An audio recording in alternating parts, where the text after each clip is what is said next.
யாரு யாரு முதலமைச்சர் என்ன சொல்லுவார்? அவர் சட்டம் ஒழுங்கு சரியில்லைன்னு சொல்லுவார். அவர் ஆட்சிக்கு அவர் தான் சர்டிஃபிகேட் கொடுத்துக்கணும்.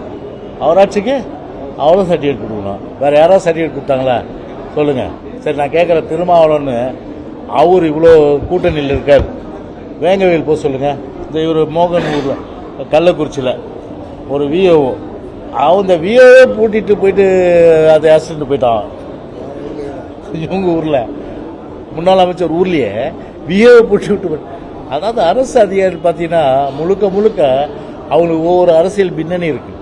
ஏன்னா எனக்கு என்னப்பா டிஎம்கே மினிஸ்டர் தெரியும், டிஎம்கே ஒன்றிய செயலர் தெரியும், டிஎம்கே நகர செயலர் தெரியும், எல்லாருக்கும் எல்லாம் தான் தெரியும்.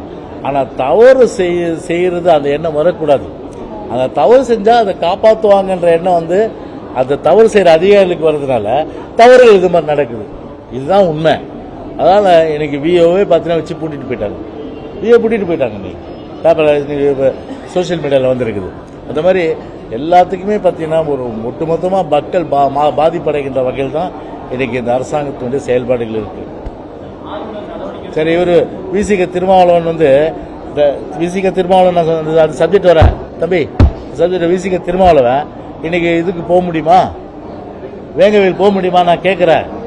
போக சொல்லுங்க பார்க்கலாம். லாக் சீல் ஸ்டாராக தான் தோழமையில் தானே இருக்கீங்க. இது ஆதரவோட மக்கள் தானே. ஏன் பார்த்தீங்கன்னா ஏன் போகல? அது மாதிரி போகல அவர். சரி, ஓகேப்பா.